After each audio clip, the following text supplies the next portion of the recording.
Goeiedag en baie welkom. Lees saam met my uit Efesiërs 5 vers 15 tot 20. Wees baie versigtig hoe julle lewe, nie soos onverstandige mense nie, maar soos verstandiges. Maak die beste gebruik van elke geleentheid, want ons lewe in 'n goddelose tyd. Moet daarom nie onverstandig optree nie, maar probeer te wete kom wat die Here wil dat julle moet doen. Moet julle nie aan drank te buite gaan nie, daarmee gaan onlosbandigheid gepaard. Nee, laat die Gees julle vervul en sing onder mekaar psalms, lofgesange en ander geestelike liedere. Sing met julle hele hart tot eer van die Here. Dank God die Vader altyd oor alles in die naam van ons Here Jesus Christus. Daar is iets besonders aan Paulus se oproep hier. Dit is nie morele vermaning nie, dit is 'n uitnodiging tot 'n manier van lewe wat diep sinvol en vol is. 'n Lewe wat verskil, 'n lewe in die lig. Ons leef in 'n wêreld vol geraas, verwarring en dikwels donkerte. In so 'n wêreld is dit maklik om onbewuslik deur die lewe te beweeg, sonder rigting, sonder insig. En Paulus nooi die gelowiges in Efese en ook ons vandag om nie so te leef nie. Hy roep ons op tot wysheid, tot versigtigheid, tot bewustheid en begrip. Maar belangriker nog, hy sê vir ons, die manier waarop ons so kan leef, die enigste manier waarop ons so kan leef, is deur gevul te wees met die Gees. So dink saam met my eers aan wat versigtig hier kan beteken.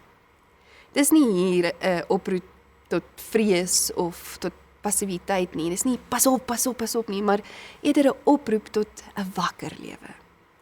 Hy moedig ons aan om wakker en nugter te lewe. Paulus sê, wees versigtig hoe jy lewe, maak die beste gebruik van elke oomblik. Moenie dat die lewe net met jou gebeur nie. Leef dit met intentionaliteit. Ons word geroep om teenwoordig te wees, om te sien wat aan die gang is en om sensitief te wees vir wat God in en deur ons wil doen. Dis amper soos om te sê, wees waaksaam in hoe jy lewe. Let op. Wysheid dan, en om wys te lewe, gaan saam met hierdie versigtige wakker lewe.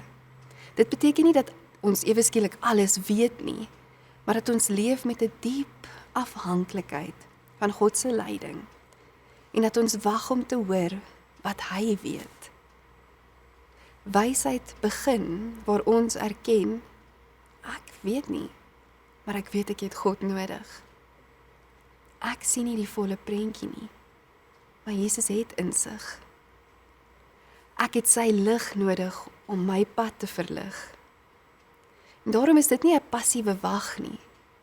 Paulus sê ook, probeer dit te wete kom. Met ander woorde, dit vra soeke, dit vra opoffering, dit vra stil word, dit vra luister. 'n Soort geestelike wakkerheid gereed om in te neem. Here, wat gaan U sê? Daarom is hierdie uitnodiging ook nie 'n eenmalige groot besluit in 'n poging om jou roeping uit te vind nie. Dis om te leer hoe om elke dag te leef op 'n manier wat in pas is met God se hart en sodoende in alles jou roeping te begin uitleef. Dit vra dat ons sensitief is vir sy Gees, wakker, dat ons bereid is om ons eie planne in sy hande oor te gee en om hom toe te laat om ons te vorm. Interessant dat Paulus noem dat drank ons laat ontvlug en verdoof, teenoor om gevul te word met die Gees wat ons lewend en helder maak. Hy sê nie drank is 'n sonde nie.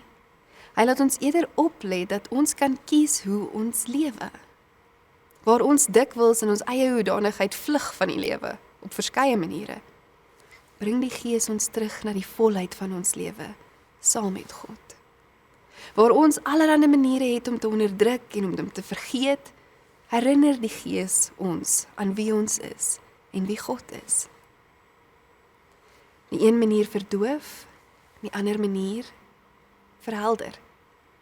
Die een lei tot leegheid, die ander bring vrug.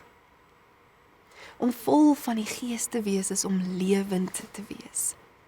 Dis om wakker vir God se teenwoordigheid te wees, oop vir verandering waar dit nodig is, gereed vir liefde, soos wat God ons lei. Hierdie is nie 'n oproep om net beter of harder te probeer nie, maar eerder 'n uitnodiging tot meer oorgee aan die eintlike bron. Die Gees van God vul ons met lig, met waarheid, met die teenwoordigheid van Christus self. Dit is nie uit ons eie krag wat hierdie lewe moontlik is nie. Dit is die Gees wat dit in en deur ons doen. So wanneer ons gevul word met die Gees, verander ons reaksies. Daar is 'n groeiende houding van dankbaarheid. En dan is dit nie omdat alles ewe skielik maklik geraak het nie, maar omdat ons bewus raak van wie by ons is en dat hy alles kan doen. Ons aanbid, ons sing, ons leef met dankbaarheid en dis nie pligte nie, maar uitdrukkings van 'n lewe gevul met die Gees. 'n Lewe wat begin oorkook van vreugde, selfs te midde van pyn. 'n Lewe wat in pas kom met die ritme van God se liefde. Die goeie nuus van Efesiërs 5 is dalk nie net die uitnodiging na vervulling nie, maar dat dit moontlik is. Jy kan gevul word, jy mag gevul word. Jy hoef nie leeg en uitgeput deur die lewe te bly gaan nie.